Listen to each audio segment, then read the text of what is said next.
695, take one. And set. And action.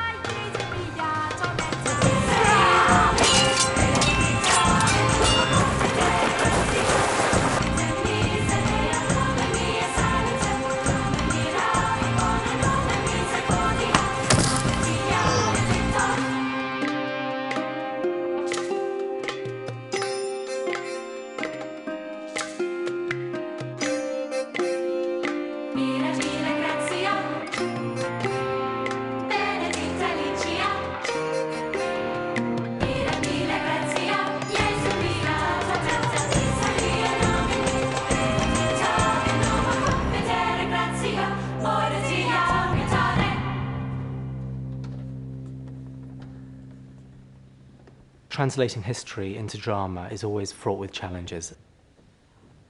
What we really were trying to do at heart was to tell 4 separate, discrete stories of Elizabeth's reign, with the hope that someone could jump into the series in midstream and still engage with it.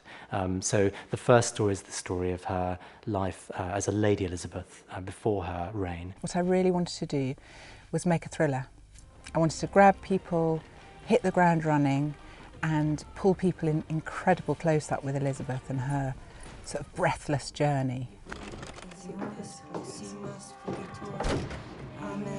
So what we decided to do was make episode 1 feel very cool. All the colours are very sort of erring on blues, greens, greys. We stripped down all the costumes so they're incredibly plain. Mary's court is very, very dark and sombre. Although we looked at perhaps 70 odd actresses, the very first person who walked into the room was Anne-Marie Duff, and she stayed with us throughout that. And we finally found ourselves coming back to her.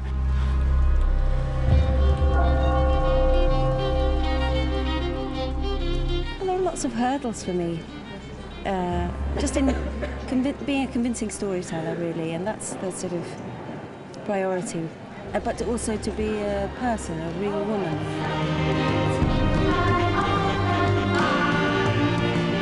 She used all her techniques, her very sort of delicate techniques as an actress, to show every single aspect of Elizabeth, and she could switch them just on the turn of a penny. A lying, cheating knave!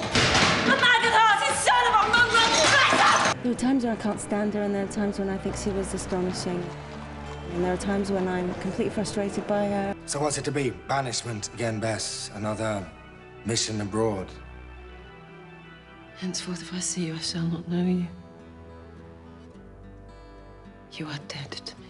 I decided to look at her both as a character and as a stateswoman and a public figure, using some contemporary references just to see if they held up. I think Paula has tried to get to the heart of a very strong, very sensual, very intelligent woman. I think that's what we're trying to tell the story of. How can I endure this purgatory without stimulation?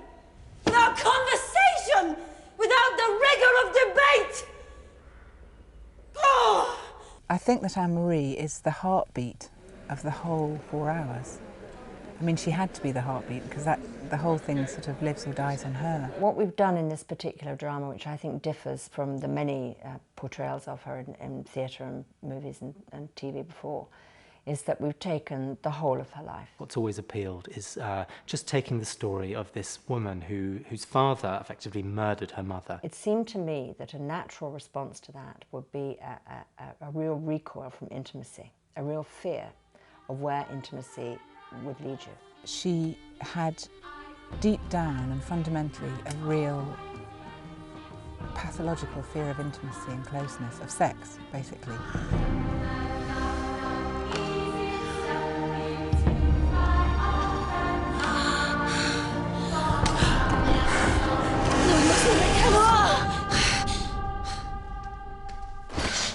Another one of your bad dreams, child. Her father represented everything male, and once you get close to a man, you get killed.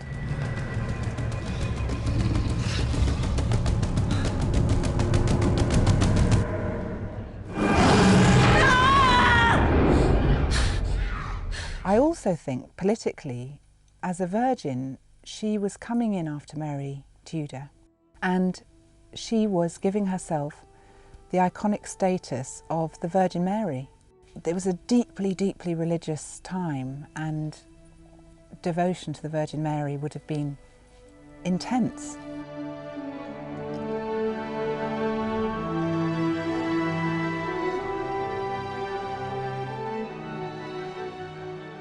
And I think, this is my personal opinion, you know, that Elizabeth came in and created the brand of Elizabeth, the Virgin Queen, the Virgin Mother of God, the absolutely all-powerful female. Immortal is the look we're after, sir, and virginal. On the one hand, she had to be the great virginal monarch, and on the other, she was a living, breathing human being, and we've really sought to dramatise that. There's a key scene in episode 2, a love scene between her and Robert Dudley. Like the coin that bears her image, there are two sides to her. On the one, she embodies the feminine frailty of her sex. And on the other, she is the body politic, ordained by God. And all the colours are much warmer. We went for reds and we went for golds, and hot, hot, lots of fire. She's wrapped in red when she has the pox. I mean, it's all about kind of hot passion. Some of my favourite moments are really in the personal stuff, particularly with Dudley. And in this sort of seesawing and pulling to and fro, and her temptation with him and her desire to be close to him and to even marry him, and then pulling away. And I always get misty-eyed about that, but that to me is the heart of Elizabeth and Dudley. She's the Queen! The Queen! With the third story, we try to tell a thriller, the story of the Babington plot, the execution of Mary Queen of Scots, and finally, the Armada.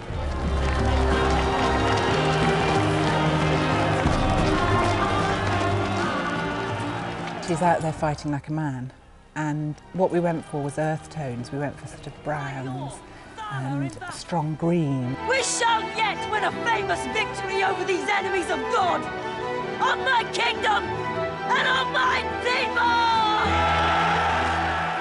One of the things that Elizabeth's most famous for is her amazing grasp of English. She made the most extraordinary speeches and is known for great turns of phrase. And we were keen to include that in our drama. Now, I suppose one of the pitfalls of that is that this has to sit comfortably with the rest of our dialogue.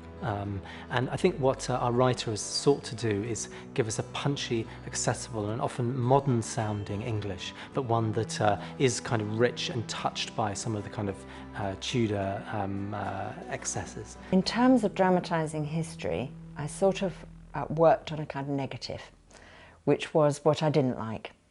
I don't like a lot of prithee my lords and methinks and stuff like that in dialogue. So that the private things that compelled her, I tried to write her from the inside out. It is England I married, my lords. It shall be sufficient for me when I die that a marble headstone declares that this queen, having lived for such and such a time, lived and died a virgin.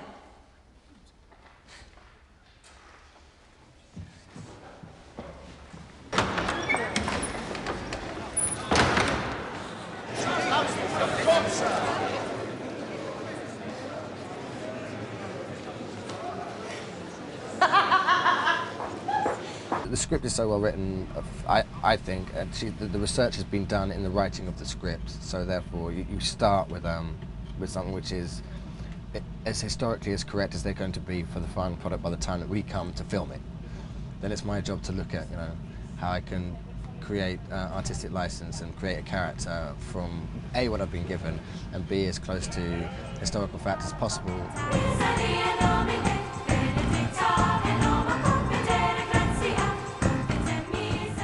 It was really challenging, putting 70 years into 4 hours of storytelling. In terms of the looks, the shapes, the pallor, how white her skin is, how pale her clothes are, the size of her clothes. I mean, it was really intricate. You really have got to study the face and make sure that what you come up with is the reality, not just let's give them heavy eye bags, you know, so we've been careful in that. The guy does the prosthetics, he's brilliant. but it's based on your face. It's a guess by him of where your lines are going to end up being when they're accentuated, and you end up looking like your dad.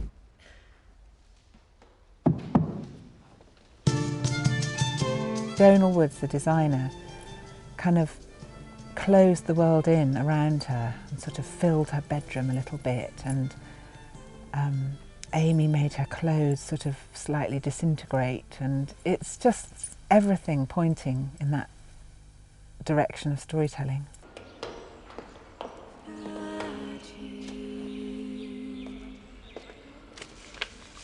The costume does quite a lot. You put the wig on, which takes a while, and the boots and the sword, and you know, it makes you feel quite good, and you stand a different way and walk a different way. It's the boys that really get me. They look so fantastic, especially later on. My son, played by Hans Matheson, he plays Lord Essex. Him and all the Essex boys are just like brilliant armour, and they're kind of, you know, the black leather boots and everything is kind of shiny and sexy and leathery and bejeweled, and they've got earrings. And it's just like, oh. The set they have built here in Shepperton is absolutely amazing. It's really one of the best sets I've ever seen. It's stunning. We did a wonderful ballroom scene, and I like that very much for the atmosphere. It felt to be 400 years ago, because we were all in costume, of course, but the actual building made you feel that we were in another time. All right, extract the damn thing. With our fourth story, we wanted to basically show a portrait of her old age. I did not catch your name, sir. Horace Alsop, Your Majesty. Horace Alsop, Your Grace. I asked Amy, the costume designer, to diffuse the colours so that they're all kind of fading, and all the sort of rich ideas that we had earlier are just now softer. At its heart, it's the story of her relationship with the wild and rather beautiful Earl of Essex. I just love playing this character. He's a fantastic character to play, and it's a real joy and an honour to play it, really. Just have a go at, all you've got to do is have your blades on guard at each other, but just beat each other's blade away, really. Just move forwards and backwards, that's all you need. Don't try and lunge at each other. That's it, just try and take each other's blades away. We've been rehearsing for a duel that the Earl of Essex and Blount have in the film. And we've had about 2 rehearsals, haven't we? Actually, no, we've had 3 rehearsals, because we actually met in our own time, didn't we? Yeah. On Hampstead Heath. Hampstead Heath, and really. With 2, what were they? Poles for your wardrobe. Yeah. Building a wardrobe at home, so we rehearsed with that.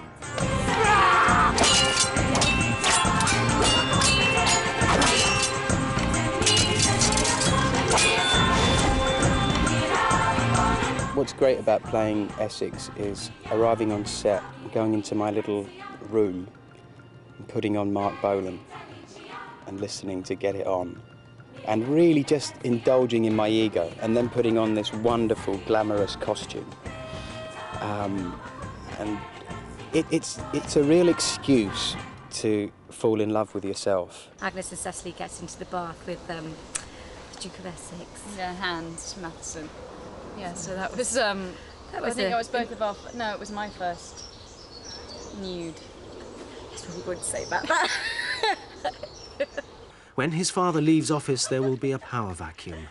Prove yourself equal to it, and the flower of your greatness can truly flourish.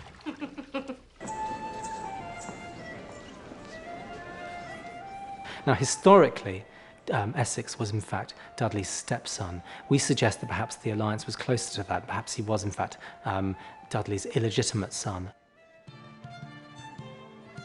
There are many interpretations which suggest that she actually loved in a sexual way. Not necessarily consummated, but it had a sexual imperative.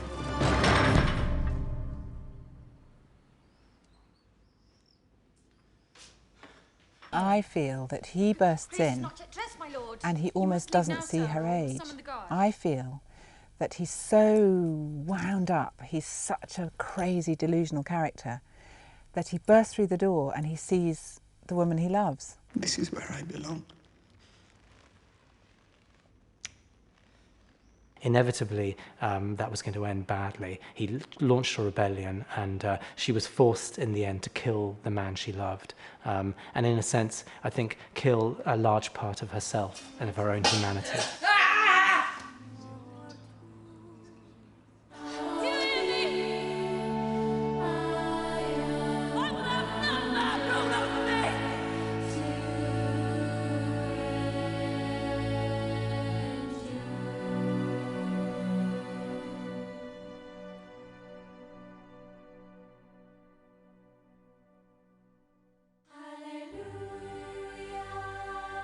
Tudor history has been covered on television a lot by historians like Simon Sharma and David Starkey, and so in some ways it's familiar terrain to a lot of viewers.